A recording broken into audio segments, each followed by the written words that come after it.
Another aspect of how waves behave, or another wave property, is interference. And the principle of superposition can be used to determine if waves, or how they interact, and whether or not they cancel each other out. The figures show the sum of two waves. In A, they add together constructively. In B, they add together destructively. In C, there's partial destruction or partial construction, whichever you prefer. An easy way to demonstrate the concept of superposition on this slide is to draw a vertical line. And we can take the vertical line and move it throughout the field. And if you look, we have wave 1, which is the top one. Wave 2, or wave A, and wave B will give us wave C. When a crest, and I'm going to mark the waveforms as we go, when a crest meets a crest, that point and that point, when a wave of positive amplitude meets another wave with positive amplitude, they'll add together and give us a large wave. Also true is when no amplitude, a wave that has no amplitude meets a wave that has no amplitude, we'll end up with nothing. And then lastly, when a wave with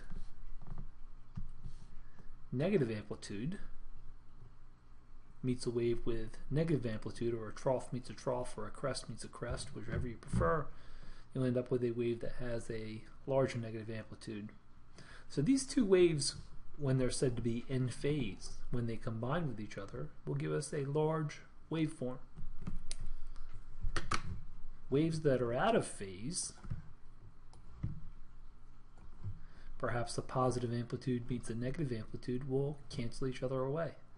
Plus and a minus give us nothing. A minus and a plus give us nothing. And then nothing and nothing gives you nothing. So when these waves are said to be out of phase, they'll cancel each other. When they're slightly out of phase, you get partial cancellation. So you get a waveform that has a moderate amplitude as compared to the previous two examples. So wave superposition, or wave addition, is useful because all waves will exhibit this property, whether it's light waves or sound waves in this chapter. If two sources emit the same wavelength of sound and it travels the same distance to the listener, they'll add together and constructively interfere. So since these waves travel with the same speed through the same material, air, through the same distance, if they come from two separate wave sources, let's just say wave source A and wave source B, when they get to the listener, they'll be in phase. So crest will meet a crest.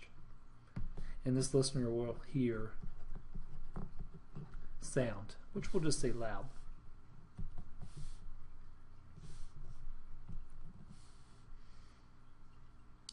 When a wave, or when sound waves emitted from a source travel similar distances to a listener, they will interfere constructively.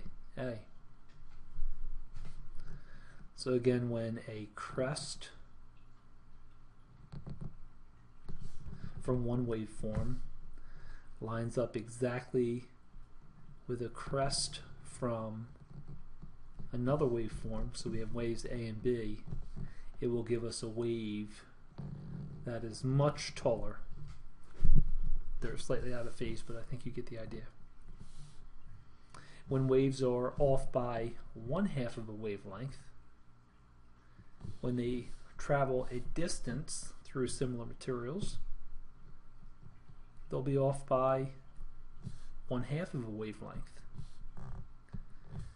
When a trough meets a crest, we will hear soft sound or no noise at all, so they can interfere. That's interesting. Waves can cancel other waves.